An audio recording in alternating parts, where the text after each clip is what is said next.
Wassalatu wassalamu ala Rasulillah wa ala alihi wa sahbihi wa man tabi'ahum bi ihsanin ila yaumi yub'atsun, amma ba'd. Ayyuhal ikhwah rahimani wa rahimakumullah, para santri yang dimuliakan oleh Allah Subhanahu wa taala dan para jamaah sekalian, malam ini insyaallah taala kita akan membahas tentang masalah takbiratul ihram bersama imam. Takbiratul ihram bersama imam. Sebelum kita memasuki masalah takbiratul ihram bersama imam, ada satu pertanyaan. Apakah itu takbiratul ihram? Artinya takbiratul ihram apa artinya? Takbir pertama di dalam sholat. Rehan kabir, mana takbiratul ihram? Coba praktekkan. Yang mana? Dua itu. Nah, yang mana? Yang awal. Yang mana? Coba. Nah, mana yang takbiratul ihramnya? Nah, jadi takbiratul ihram banyak sebagian yang sudah ngaji, banyak tapi sebagian yang sudah ngaji, yang masih belum paham tentang apa itu takbiratul ihram. Takbiratul ihram adalah takbir yang pertama di dalam salat. Kenapa dinamakan dengan takbiratul ihram? Dikarenakan takbir pengharuman yang sebelumnya di luar salat kita boleh makan, boleh minum, boleh lari, boleh tertawa, boleh buang hajat.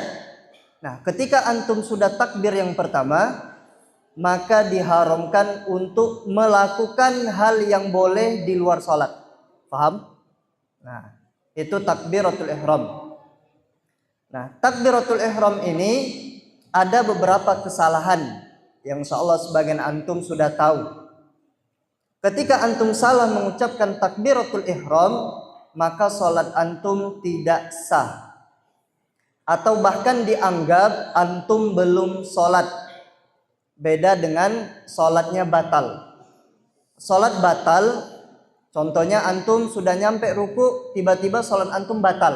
Nah, itu namanya batal. Nah, tidak sah lagi salatnya. Adapun salat itu tidak dianggap, di awal antum belum dianggap salat. Beda dengan batal salat. Ucapan takbiratul ihram hanya satu yang benar. Apa itu? Lamnya yang dipanjangkan. Hanya itu saja. Allahu Akbar. Lam saja yang panjang. Apa artinya? Allah Maha Besar. Kemudian ada beberapa kesalahan. Yang pertama, Allahu Akbar. Ucapan seperti ini banyak kita dapati di beberapa imam, tapi alhamdulillah bukan di pondok kita, di beberapa tempat, atau ketika muadzin mengumandangkan azan. Contohnya Allahu Akbar, Allahu Akbar. Itu artinya bukan Allah Maha Besar. Apa artinya? Apakah Allah Maha Besar? Tidak boleh mempertanyakan kebesaran Allah sedangkan antum sudah mengetahuinya. Itu tidak boleh. Oh, Allah itu besar ya. Nah, itu tidak boleh. Nah, padahal antum sudah paham. Itu tidak boleh diucapkan dalam sholat. Ketika antum ucapkan, antum sholatnya tidak sah, kecuali antum belum paham sebelumnya. Kemudian yang kedua, banyak dipanjangkan. Allahu Akbar. Salat antum tidak sah, atau salat antum tidak dianggap. Apa artinya? Allah adalah beduk. Allah adalah gendang. Na'udzubillah min dzalik. Nah, makanya benar kata Nabi sallallahu alaihi wasallam, "Innar rajula la yusalli salata sittina sana." Ada orang yang salatnya itu 60 tahun, bukan 30 40 tidak. Tapi 60 tahun ternyata sholatnya tidak ada diterima satu pun. Untuk ini kita belajar. Untuk inilah kita nuntut ilmu. Sebagian ada yang mengatakan saya tidak mau nuntut ilmu karena saya tidak mau jadi ustadz. Bukan jadi ustadz nuntut ilmu, tapi biar antum berilmu. Mana yang boleh ketika dilakukan pada ibadah, mana yang tidak boleh. Mana yang sah, mana yang membatalkan. Mana yang mengurangi pahala, mana yang tidak, mengapa. Itu tujuan kita belajar. Apa kata Nabi SAW? Yutimmu ruku'ahu wa la yutimmu sujudahu. Rukuknya sempurna, sujudnya sempurna. Sujudnya sempurna, rukuknya tidak sempurna. Asal-asal sholat saja. Nah, maka diperhatikan masalah takbiratul ihram. Takbiratul ihram apa hukumnya dalam sholat? Rukun, izin Ustaz. Rukun sholat. Rukun sholat ini adalah hukum yang paling tinggi dalam sholat, yaitu rukun, kemudian wajib, kemudian sunnah. Nah, kalau kita tidak belajar, kita tidak paham mana yang rukun. Ketika rukun ketinggalan di rakaat pertama dan kita ingatnya di rakaat kedua, apa yang harus kita lakukan? Batalkan sholat, ulang? Enggak. Nah, tapi antum tambah rakaatnya. Contoh, rukun selain takbiratul ihram itu tidak boleh ketinggalan. Kalau takbiratul ihram ketinggalan, sholat itu tidak dianggap, tidak sholat. Tapi kalau Al-Fatihah, nah Al-Fatihah itu rukun sholat juga. Lupa di rakaat pertama, rakaat kedua kita baru ingat. Nah, maka rakaat pertama tadi batal dan kita nambah rakaat. Kalau sholat subuh 2 rakaat berarti jadi 3. Yang pertama batal, 1, yang kedua jadi 1, yang ketiga jadi 2. Bisa difahami? Nah, ini kalau tinggal rukun dalam sholat. Ketika masih di rakaat pertama, antum sujud lupa Al-Fatihah, maka antum wajib menjemput Al-Fatihah yang antum tinggalkan ketika antum di rakaat pertama. Kemudian juga masalah takbiratul ihram. Takbiratul ihram bisa menyebabkan sholat makmum batal. Yang pertama, antum mendahului imam ketika takbiratul ihram, sholat batal. Paham insyaallah ya? Imam masih ancang-ancang takbir, antum sudah takbir duluan, sholat batal. Kemudian yang kedua, antum bertakbiratul ihram bersama dengan imam, sholat batal. Kalau antum tidak dianggap. Contoh, nah, imam Allahu Akbar bersamaan, Allah di belakang, sholat antum tidak sah. Mengikuti imam selain takbiratul ihram, hukumnya apa? Makruh. Selain takbiratul ihram, imam ruku, antum ruku. Imam i'tidal, antum bareng sama imam i'tidal. Itu hukumnya makruh. Adapun ketika takbiratul ihram bersamaan dengan imam, salat antum tidak dianggap. Berdasarkan sabda Nabi SAW, innama ju'ilal imam liyutamma bi. Sesungguhnya imam itu diangkat untuk apa? Untuk diikuti. Bukan didahului dan bukan juga bersama dengan imam. Nah, ini bersama. Ada juga imam duluan tapi belum selesai, antum lah nyusul. Salat antum tidak dianggap. Contoh, Allahu Akbar, antum lah nyusul di belakang, Allahu Akbar. Salat antum tidak dianggap. Maka ini diperhatikan masalah takbiratul ihram. Syukran Ustaz. Bisa difahami insyaallah? Nah, alhamdulillah. Ini dasar-dasar tentang takbiratul ihram. Yang jangan sampai seorang muslim, seorang mukmin, seorang penuntut ilmu masih belum paham masalah takbiratul ihram. Sebutkan jenis takbir, tempatnya dan hukumnya. Aldi. Nah, takbir. Sebutkan jenis takbir apa saja. Takbir dalam sholat. Yang pertama. Ada di buku, coba tengok dulu. Nah, yang pertama apa? Takbiratul ihram, hukumnya rukun, tempatnya di awal sholat. Takbir intikal. Takbir intikal itu takbir intikal namanya. Kemudian hukumnya wajib, kemudian tempatnya tatkala berpindah. Paham? Harus hafal ini. Kemudian yang ketiga, takbir menyusul imam ketika kita masbuk. Takbir menyusul imam, kemudian hukumnya sunnah. Nah, takbir menyusul imam. Paham antum? Apa? Nah, jadi seperti ini contohnya. Nah, takbiratul ihram antumlah paham. Takbir intikal berpindah. Nah, takbir intikal ini ketika berpindah, bukan sebelum dan bukan sesudah. Nah, ini masalah takbiratul ihram, takbir intikal. Nah, jangan sampai tidak paham.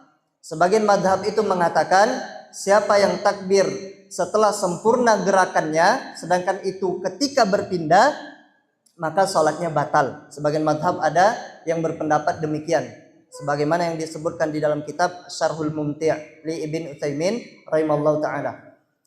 Nah, takbir intikal paham insyaallah. Kemudian takbir menyusul imam, contohnya Agus jadi imam, Ustadz Agus jadi imam.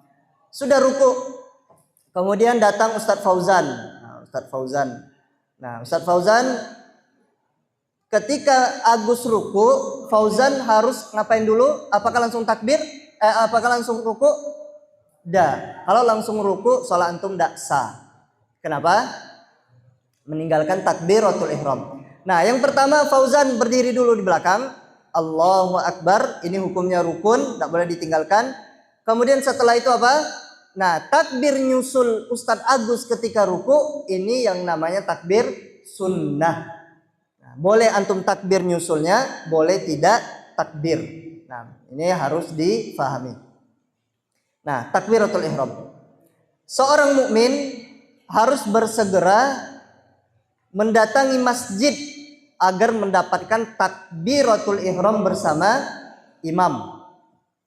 Hadisnya dari Imam At-Tirmidzi di dalam kitab Jami' beliau dari Anas bin Malik radhiyallahu taala anhu, beliau mengatakan Rasulullah sallallahu alaihi wasallam bersabda, "Man shalla lillahi arba'ina yauman fi jama'atin yudrikut takbiratal ula kutiba lahu bara'atum minan nar wa bara'atum minan nifaq." Nabi SAW mengatakan, siapa yang sholat untuk Allah selama 40 hari berjamaah dan dia mendapati takbiratul ihram, maka ditulis untuknya 2 kebebasan. Dia bebas dari 2 hal. Yang pertama apa? Dari api neraka Allah. Kemudian yang kedua, terbebas dari kemunafikan. Takbiratul ihram jangan ditinggalkan 40 hari.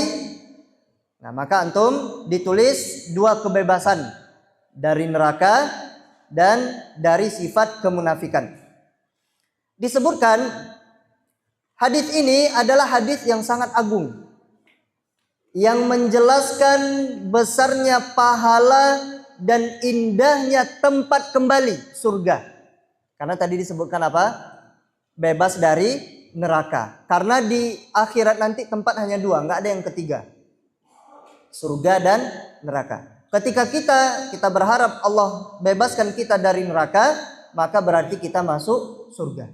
Nah, hadis ini menyampaikan kepada kita bahwasanya besarnya pahala dan indahnya tempat kembali bagi orang menjaga takbiratul ihram bersama imam. Sebagian Masya Allah, Ustaz lihat, dia udah datang ke masjid, sudah berdiri di shaf, tapi ngapain?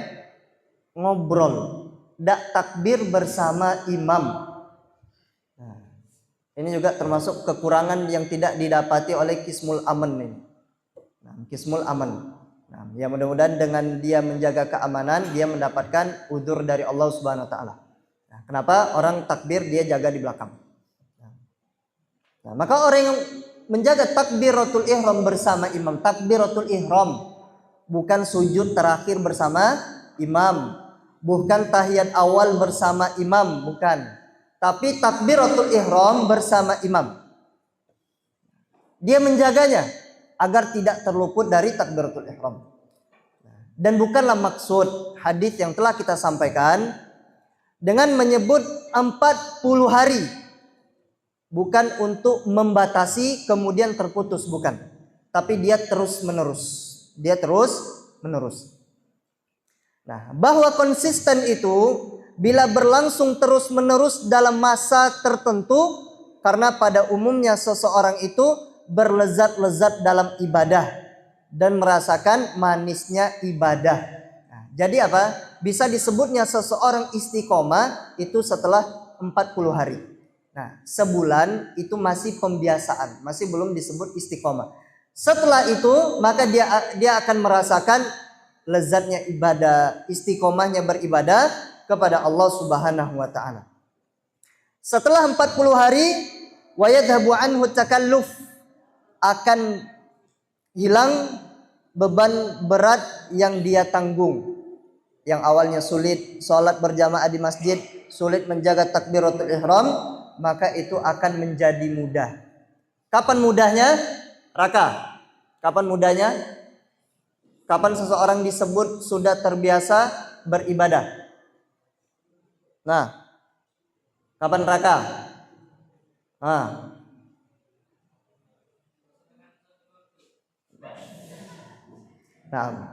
barakallahu fiik. Nah, jadi seseorang itu bisa dikatakan istiqomah kapan? Setelah dia itu beribadah lebih dari 40 hari atau 40 hari. Nah, dengan itu dia mendapatkan istiqomah dan keteguhan dalam beribadah. Tentunya kita beribadah itu atas pertolongan siapa? Allah Subhanahu wa taala. Jangan antum kira sudah nge-gym, sudah fitness, antum bakal kuat ke masjid, belum tentu. Antum rajin jogging, futsal, antum kuat ke masjid, belum tentu. Betapa banyak orang yang badannya besar berotot, tidak sanggup buka kelopak matanya ketika azan subuh. Berat, tidak sanggup. Orang yang jago lari 50 km dengan pace 4, Masya Allah.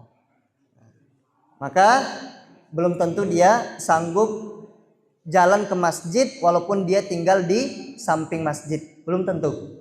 Karena itu semua adalah taufik dari Allah Subhanahu wa ta'ala. Nah, penyebutan dalam hadis tadi 40 hari ini adalah proses seseorang berpindah dari satu keadaan kepada keadaan yang selanjutnya. Sebagaimana satu hadis, sesungguhnya salah seorang di antara kalian penciptaannya itu dikumpulkan di dalam perut ibunya selama 40 hari, kemudian jadi gumpal darah, kemudian jadi segumpal daging, kemudian ditiupkanlah ruh. Nah, 40 hari dan 40 hari. Apa hukum mendapatkan takbiratul ihram bersama imam, bukan bersama kawan yang masbuk? Apa hukumnya? Sunnatun muakkadatun. Hukumnya sunnah yang ditekankan. Sunnah yang ditekankan. Nah, itu takbiratul ihram. Adapun makna sabda Nabi sallallahu alaihi wasallam, barang siapa yang salat untuk Allah. Artinya apa? Khalisan min qalbi la riya'an wa la sum'atan. Ikhlas dari hatinya yang paling dalam dan tidak riya dan tidak sum'ah. Tidak riya dan tidak sum'ah. Apa beda riya dan sum'ah? Apa bedanya? Topan. Apa bedanya? Streaming ini dilihat orang tua antum. Riya apa? Nah, riya dengan sum'ah itu, riya kita ibadah langsung pengen dilihat. Kalau sum'ah itu kita sudah melakukan ibadah tapi kita ceritakan agar ingin dipuji. Itu bedanya riya dan sum'ah. Contohnya tadi malam sholat. Nah, kemudian kita kabarkan tujuannya ingin dipuji. Alhamdulillah saya tadi sholat 11 rakaat sampai betis saya pecah-pecah. Betis apa? Sampai bengkak, sampai tumit saya pecah-pecah. Nah, itu namanya sum'ah. Tapi kalau menceritakan tujuannya untuk motivasi, maka ini boleh. Tapi tetap menjaga niat dalam hal itu. Nah, takbiratul ula, takbir yang pertama kata Nabi sallallahu alaihi wasallam artinya adalah takbiratul ihram bersama imam. Takbiratul ihram bersama imam. Bara'atun minan nar artinya apa? Selamat dan lepas dari neraka. Dan ini yang kita harapkan. Itu. Kita tidak perlu keluar uang. Kita cukup sholat berjamaah, jangan luput takbiratul ihram bersama imam. Ini yang harus kita jaga. Dan juga termasuk merusak muru'ah. Seseorang yang terbiasa apa? Seseorang yang terbiasa telat takbiratul ihram bersama imam. Ini termasuk merusak muru'ah. Muru'ah itu apa? Kalau kita kerjakan jadi perbincangan orang-orang. Jadi bahan omongan. Itu loh katanya penuntut ilmu. Kok di masjid sudah rakaat terakhir, sudah sujud, sudah salam, bahkan telat sholat sendirian. Nah, maka ini jangan sampai kita lakukan. Na'udzubillah min dzalik. Dan ini adalah nasihat yang pahit untuk diri sendiri dan kita semuanya, tapi harus disampaikan. Bukan berarti saya lebih baik dari antum. Bisa jadi saya lebih buruk dari antum dan Allah Subhanahu wa taala yang lebih mengetahui. Oh, Ustaz Ronald Masya Allah dia selalu menjaga takbiratul ihram. Bukan, tapi tujuannya adalah nasihat diri sendiri. Kemudian untuk kita semuanya, hendaknya kita menjaga takbiratul ihram. Dan terlepas dari sifat nifak di dunia, dia tidak melakukan amal perbuatan orang-orang munafik. Orang-orang munafik itu apa kebiasaannya kata Nabi? Dia itu ketika masuk waktu asar, dia itu duduk memperhatikan matahari. Dia perhatikan sampai matahari itu mabaina qarnai syaiton, sampai pada dua tanduk syaiton. Maksudnya apa?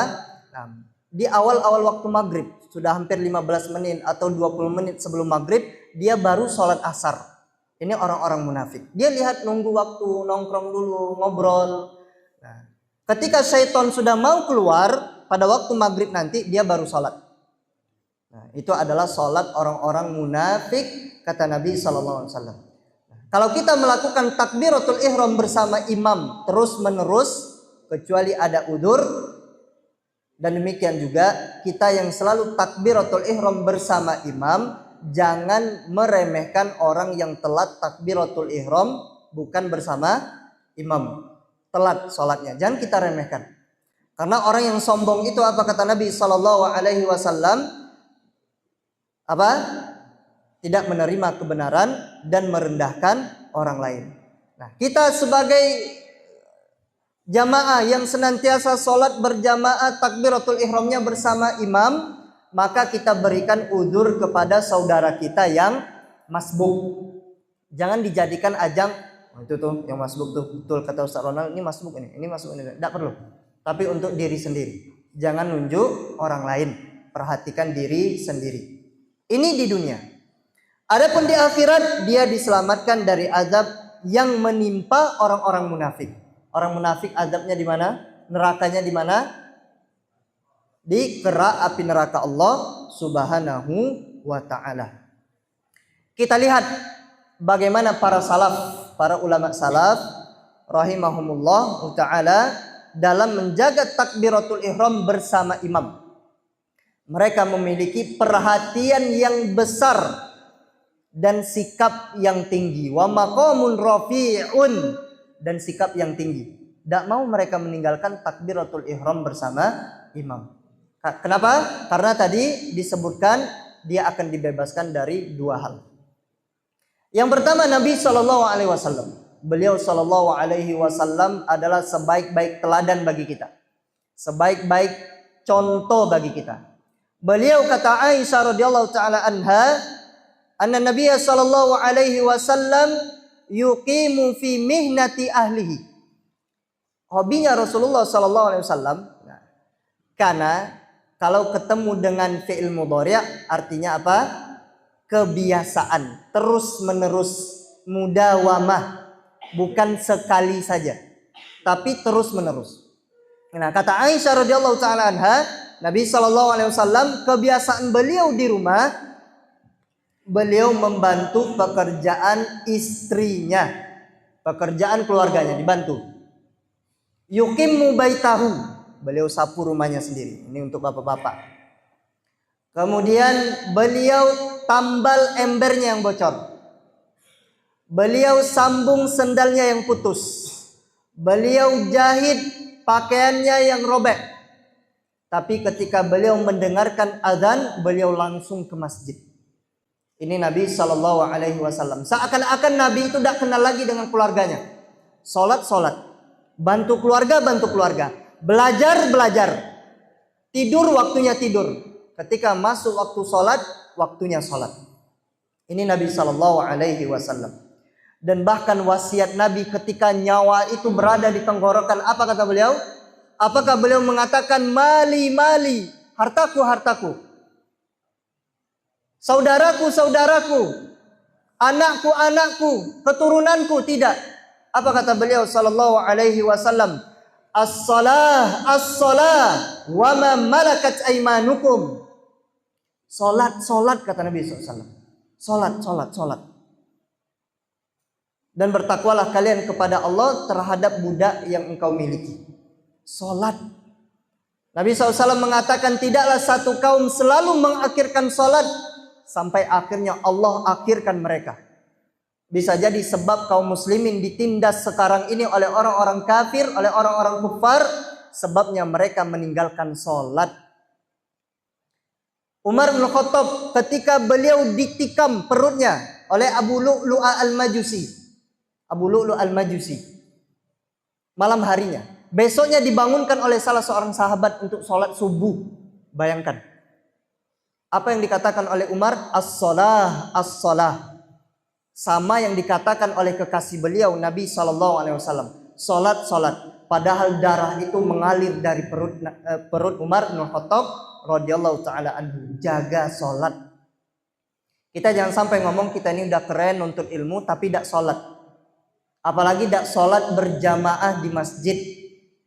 Maka ini jangan sampai terjadi kepada diri kita masing-masing. Jangan melihat orang lain. Karena seorang muslim yang beriman, dia itu akan tersibukkan dengan aibnya sendiri. Sehingga dia lupa dengan aib orang lain. Ini kaidahnya bagi kita. Sibukkan diri kita dengan aib kita. Aib kita apa? Kita perhatikan. Jangan sampai kita sibuk dengan aib orang lain. Tatkala seseorang sibuk dengan aib orang lain, berarti dia lupa dengan aibnya sendiri. Bisa dipahami? Nah, jangan sibuk dengan aib orang lain. Dibahas masalah apapun, jangan dijadikan ajang nyinggung orang lain. Maksudnya apa? Nah itu. Tidak perlu. Tapi jadikan untuk diri pribadi. Kemudian contoh dari para salaf as-salih rahimahumullah ta'ala, di antaranya adalah Waqi' bin Jarrah. Beliau mengatakan, kanal A'mash, dahulu A'mash rahimahullah ta'ala, salah seorang ulama, qariban min sab'ina sanatan, hampir 70 tahun. Bukan 10 tahun, bukan 20, bukan 30, bukan 40. Hampir 70 tahun, lam tafuthu takbiratul ula. Beliau tidak pernah tertinggal dari takbiratul ihram bersama imam. 70 tahun. Kalau kita lihat amalan para ulama as-salafus salih, maka seakan-akan surga itu tidak pantas untuk kita. Seakan-akan. Tapi rahmat Allah itu luas, ampunan Allah itu luas. Karena amalan kita kalau dibandingkan dengan amalan mereka tidak ada apa-apanya. Jauh sekali. Ibaratkan debu yang bertebangan. Sedikit sekali. Na'udzubillahi min dzalik. Tapi tentunya rahmat Allah luas dan ampunan Allah Subhanahu wa taala meliputi hambanya. Jangan berputus asa dari rahmat Allah Subhanahu wa taala. Kemudian Waqi' mengatakan, waqtalaftu ilaihi qariban min sab'in, dan aku menemui A'mash hampir 70 tahun. Fama ra'aituhu yaqdi raka'atan, aku tidak melihat A'mash mengqadha 1 rakaat pun selama 70 tahun. Tidak pernah qadha 1 rakaat pun. Tidak pernah tinggal takbiratul ihram, tidak pernah jadi masbuk. Ini sangat menampar kita masing-masing. Menampar diri kita. Ucapan yang sangat berharga yang menusuk hati kita kalau hati kita masih hidup. Kalau hati kita masih hidup. 70 tahun. Ini disebutkan di dalam kitab Syiar A'lam An-Nubala. Kemudian yang selanjutnya, Ghassan rahimallahu ta'ala, beliau mengatakan, ponakanku telah menyampaikan kepadaku, yaitu Bishr bin Mansur. Dia mengatakan, saya tidak pernah melihat pamanku terluput darinya takbiratul ihram bersama imam. Tidak pernah terlihat sekalipun. Tapi tidak disebutkan berapa lamanya. Tidak disebutkan. Masih masdarnya, sumbernya dari kitab Syiar A'lam An-Nubala. Kemudian Sa'id ibn Musayyib rahimallahu ta'ala, beliau mengatakan, ma fatatni at-takbiratul ula mundu khamsina sana. Tidak pernah aku terluput dari takbiratul ihram bersama imam selama 50 tahun. Kita hisap diri kita sebelum kita dihisap oleh Allah Subhanahu wa taala. Dalam sepekan ini, berapa kali kita terluput dari takbiratul ihram? Tanyakan kepada diri masing-masing. Jangan nyalahkan orang lain, jangan mempertanyakan orang lain. Tentunya sering, banyak. Akan tetapi apa yang harus kita lakukan? Perbaiki untuk di hari esok. Hari yang telah berlalu tidak bisa kembali lagi. Lan tarji'at al-ayyamul lati madat. Tidak akan pernah kembali lagi hari-hari yang telah berlalu. Itu penyesalan terbesar bagi kita. Maka itu diperhatikan. Kemudian beliau mengatakan, aku tidak pernah melihat tengkuk seseorang dalam salat mundu khamsina sana. Selama 50 tahun. Tidak pernah nengok betis orang lain. Tidak pernah nengok kaki orang lain selama 50 tahun. Kecuali kaki imam. Beliau mengatakan, disebabkan li muhafazati ala saffil awal. Karena beliau menjaga saf yang pertama. Kadang Ustaz dapati sebagian santri itu saling dorong-mendorong. Ayo silakan maju. Maju. Isi saf depan. Padahal Nabi SAW mengatakan apa? Khairu sufufir rijal awwaluha. Safnya para lelaki jantan yang dia berkorban, memperjuangkan waktunya, meninggalkan keluarganya, meninggalkan rumahnya. Tujuannya adalah saf yang pertama. Ini yang dilakukan oleh Sa'id bin Musayyib atau Musayyab rahimallahu ta'ala. Kemudian yang selanjutnya Muhammad bin Sama'ah. Beliau mengatakan, makathu arba'ina sana. Aku tinggal 40 tahun di salah satu tempat. Lam tafutsni takbiratul ula ma'al imam. 40 tahun saya tidak pernah terluput takbiratul ihram bersama imam. Illa yauma matat fihi ummi, kecuali hanya sekali. Pada hari ibuku meninggal, kata beliau. Fatatsni salatun wahidatun fil jamaah, dan aku terluput dari satu salat berjamaah sekali selama 40 tahun. Allahu Akbar. Kemudian Abu Daud rahimahullah ta'ala, beliau mengatakan, Kana Ibrahim as-Sa'igu rajulan salihan. Ibrahim as-Sa'ig namanya, Ibrahim as-Sa'ig. Beliau di antara lelaki yang saleh. Beliau mengatakan, wa kana idza rafa'al mitraqa fasami'an nida sayyabaha. Ibrahim as-Saghir ketika beliau ingin kerja, baru mulai kerja ini, naikkan baju, kemudian pegang palu, beliau mendengarkan azan. Apa yang beliau lakukan? Beliau meletakkannya, dilemparkan begitu saja. Sama halnya dengan kita. Kita sibuk dengan handphone, ketika azan letakkan. Kita sibuk dengan belajar, karena sholat wajib ini lebih utama dari belajar. Tinggalkan pelajaran antum, berangkat sholat. Antum berbincang-bincang masalah agama, tinggalkan sholat dulu. Kenapa adanya sholat qobliyah? Apa fungsi sholat qobliyah itu?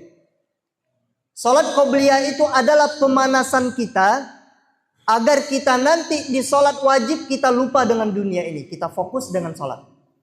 Oleh karenanya ada sholat qobliyah. Sebelum puasa Ramadan ada puasa Sya'ban agar kita pemanasan. Oleh karenanya tinggalkan segala urusan, berangkat menuju sholat. Sibuk, saya seorang ustadz, saya seorang penuntut ilmu, saya seorang suami. Mungkin kita merasa sibuk. Apakah Nabi kita Shallallahu Alaihi Wasallam tidak sibuk? Beliau sibuk Shallallahu Alaihi Wasallam. Beliau pemimpin perang, antum lah tahu. Beliau punya istri 9. Beliau punya anak juga, kita punya anak, beliau punya anak. Beliau sibuk dengan urusan dunia beliau juga sibuk.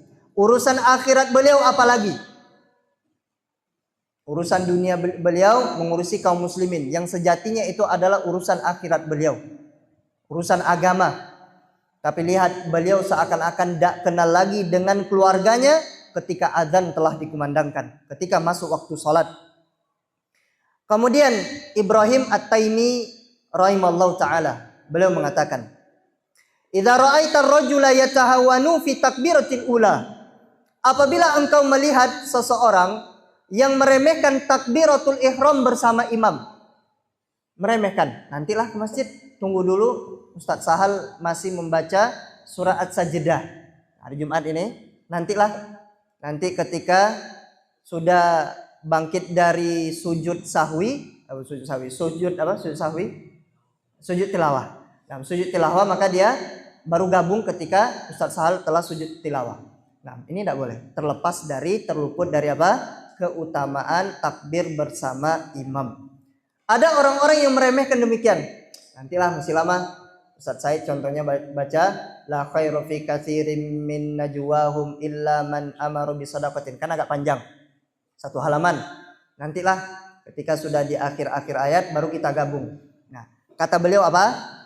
Ibrahim At-Taimi mengatakan, kalau engkau lihat orang yang seperti itu, faghsil yadaka minhu.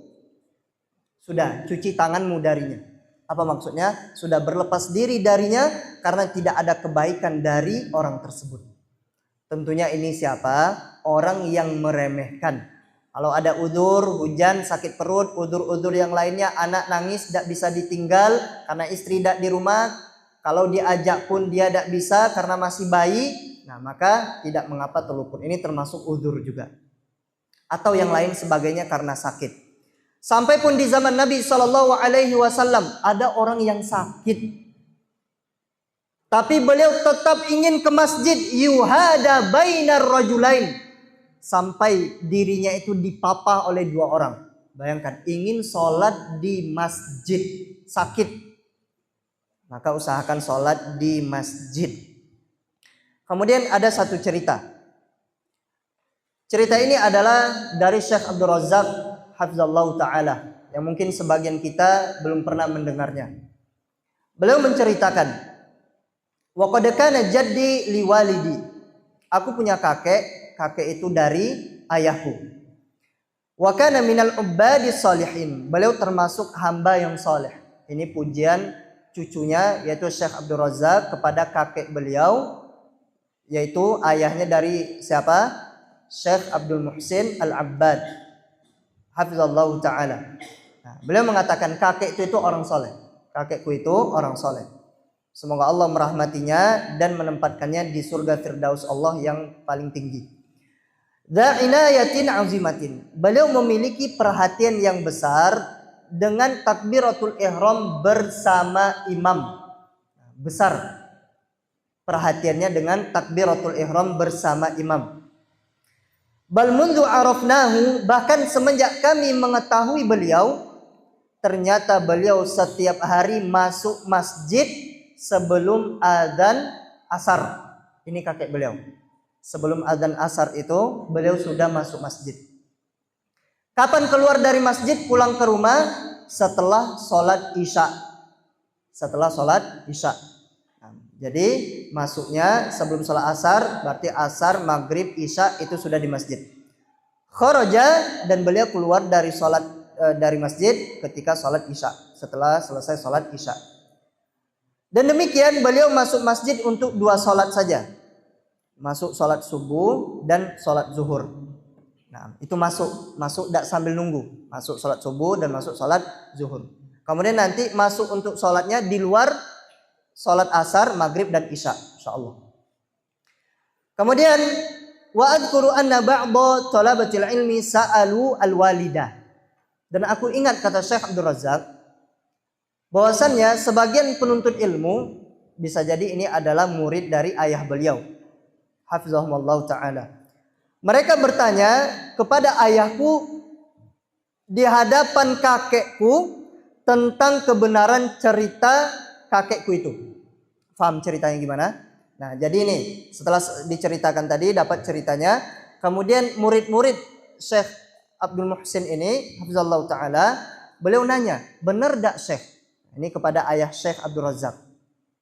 Benar tidak ayahmu itu, ayah antum itu orang yang sholatnya seperti ini, seperti ini. Nah, masuk ke masjid sebelum sholat asar. Dan hanya masuk untuk 2 sholat saja, sholat subuh dan sholat zuhur. Kemudian kata Syekh Abdul Muhsin, fa'ajaba bi annahu sahih. Iya, betul, cerita itu benar. Maka sebagian dari penuntut ilmu itu berkata, wa man yastati'u dzalik. Siapa yang bisa seperti itu ya? Nah, ini kata para penuntut ilmu. Dan ketika bertanya itu ada kakeknya Syekh Abdul Razak. Siapa yang mampu? Siapa yang mampu? Kemudian apa kata Syekh Abdul Razak? Falamma kharajal jaddu minal majlis. Ketika itu keluarlah, sudah selesai perbincangan itu, kemudian kakeknya ini keluar dari majelis tersebut. Wa kuntu amshi ma'ahu, dan aku pada waktu itu berjalan bersama dengan kakekku. Nah, Syekh Abdul Razak. Kemudian akhadha yuraddidu, kakekku bergumam, wa man yastati'u dzalik. Nah, seperti itulah semakna. Siapa yang bisa seperti itu? Dalam keadaan wa yukabbir muta'ajjiban min qauli mithli hadza. Beliau dengan mengucapkan takbir Allahu Akbar, heran kepada ucapan penuntut ilmu yang seperti ini. Siapa yang bisa? Nah, itu pertanyaan yang tidak perlu dijawab. Nah, itu yang beliau sebutkan, Allahu Akbar. Siapa yang bisa? Nah, seperti itu kira-kira. Wala siyama min talabi ilmin, dan lebih-lebih lagi dari ucapan penuntut ilmu. Kemudian disebutkan di sini oleh sebagian para ulama bahwasanya tidak mengapa jika seseorang sangat berharap mendapatkan takbiratul ihram agar dia cepat langkahnya sedikit, mempercepat langkah, itu boleh. Selama tidak termasuk tergesa-gesa yang buruk, silakan. Tergesa-gesa yang buruk apa? Antum lari-lari sampai masjid ngos-ngosan dan itu mengganggu orang banyak, atau telapak kaki antum, hentakan kaki antum itu mengganggu orang yang sedang sholat, itu tidak boleh. Dipercepat langkahnya boleh, dipercepat gas motornya boleh, tapi jangan sampai standing, jangan sampai ngedrag. Nah, tidak boleh, pelan-pelan saja. Nah, sebagaimana yang telah datang satu hadis dari Nabi SAW, nah, bahwasannya sebagian para sahabat itu mereka bergegas jika mereka khawatir terluput takbiratul ihram. Kenapa bergegas? Karena mereka tahu keutamaan takbiratul ihram bersama imam, dan mereka berharap mendapatkan takbiratul ihram bersama imam. Dari seseorang yang beliau itu dari Toi di sini tulisannya, dan dari ayahnya dia berkata, dahulu Abdullah bin Mas'ud melarang kami agar tidak buru-buru menuju salat. Nah, ini Ibnu Mas'ud. Nah, Ibnu Mas'ud melarang jangan buru-buru ke salat. Kemudian fa kharajtu lailatan.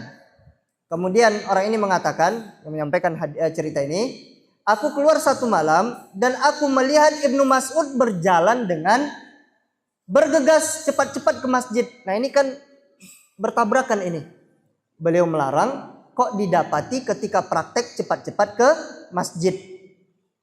Kemudian aku mengatakan, kata lelaki ini, wahai Abdurrahman, kunyanya Ibnu Mas'ud, engkau dahulu melarang kami agar tidak tergesa-gesa ke masjid, dan aku melihatmu pada satu malam tergesa-gesa ke masjid.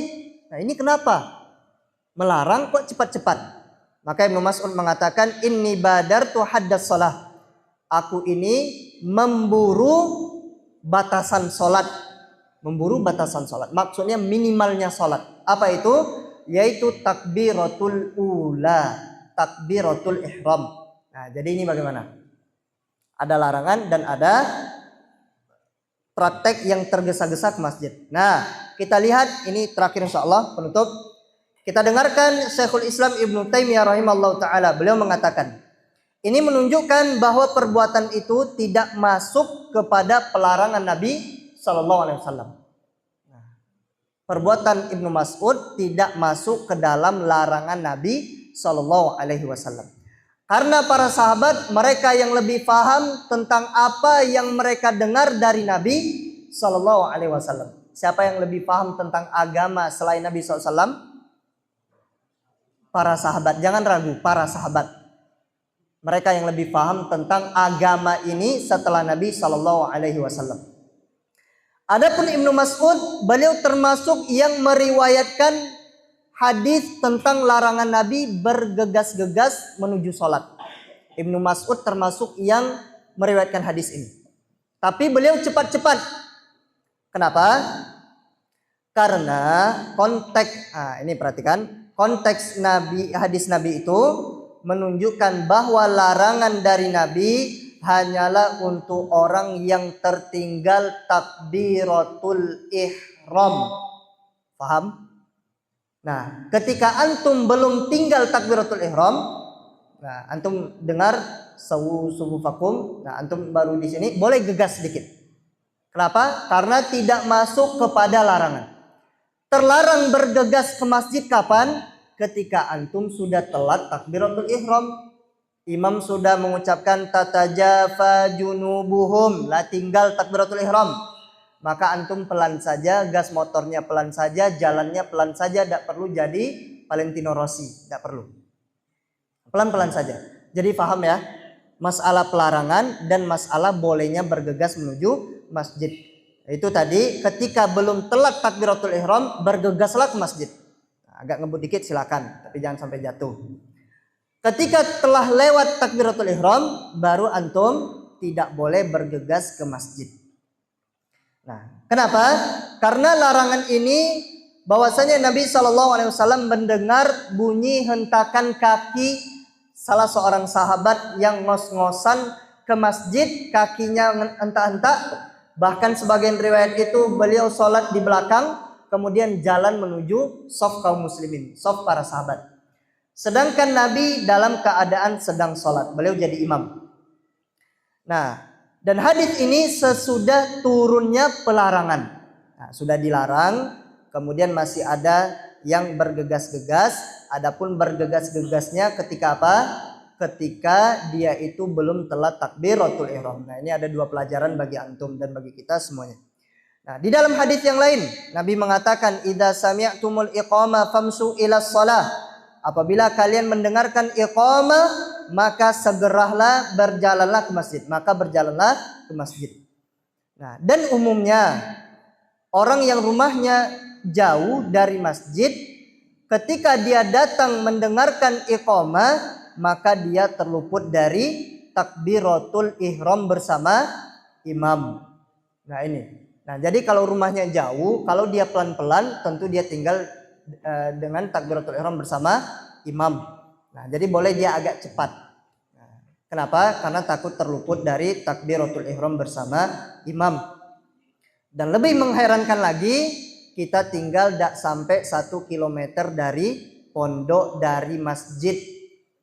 Nabi SAW mengatakan kalau tahu mereka keutamaan sholat subuh dan isya, maka mereka orang-orang munafik itu mereka akan mendatanginya walaupun dalam keadaan merangkak. Nah, dekat merangkak pun kita insya Allah nyampe ke masjid. Nah, maka jangan sampai kita jadi orang-orang yang hobi meninggalkan takbiratul ihram bersama imam. Kemudian bahwa telah datang keutamaan yang besar bagi orang yang mendapati takbiratul ihram bersama imam.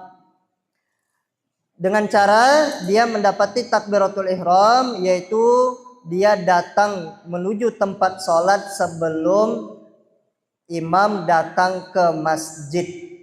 Nah, imam belum datang ke masjid, kita duluan. Nah, termasuk memuliakan sholat 5 waktu apa? Kita datang ke masjid sebelum iqamah. Kalau mau lebih afdol lagi sebelum adzan, insyaallah. Nah, kemudian dan batasan ini tidak bisa ditambal jika luput. Antum tinggal takbiratul ihram, tidak ada lagi penambalnya, sudah selesai. Antum luput keutamaan takbiratul ihram yang besar, tidak bisa ditambal kekurangannya.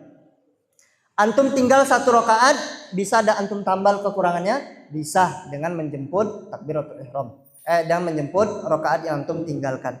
Nah, maka tidak mungkin lagi diqadha, takbiratul ihram itu tidak ada qadhanya. Nah, dan berbeda dengan seseorang yang luput dari takbiratul ihram, itu tidak bisa diqadha, tidak mungkin mendapatkannya lagi. Makanya Ustaz Khalid itu Basalamah hafizallahu taala, beliau itu pernah tersibukkan, wallahu alam, beliau itu pernah cerita di salah satu video yang saya simak, beliau bersedekah kepada seseorang. Nah, wallahu alam ketika itu bagaimana kondisinya, kemudian akhirnya beliau tertinggal takbiratul ihram. Beliau menyesal karena waktu yang beliau tinggalkan takbiratul ihram bersama imam itu tidak bisa terulang kembali dan tidak bisa ditambal. Sedekah pun antum 100 juta tidak bisa menggantikan takbiratul ihram yang telah tertinggal. Kecuali antum istiqomah terus takbiratul ihram bersama imam, kemudian antum sakit perut, kemudian antum sakit, kemudian antum punya udzur, maka antum tetap ditulis takbiratul ihram bersama imam. Wallahu ta'ala a'lam bishawab. Ini yang bisa kita sampaikan pada malam hari ini. Semoga bermanfaat untuk diri pribadi dan untuk kita semuanya. Maka setelah mendengar ini, maka jadilah kita orang-orang yang bersemangat menuju masjid, dan orang-orang yang bersemangat menuju sholat berjamaah di masjid dan takbiratul ihram bersama imam, dan berlomba-lombalah mencari shaf yang pertama. Kita tutup dengan doa kafaratul majlis. Subhanakallahumma bihamdika asyhadu an la ilaha illa anta astaghfiruka wa atubu ilaik. Wassalamualaikum warahmatullahi wabarakatuh.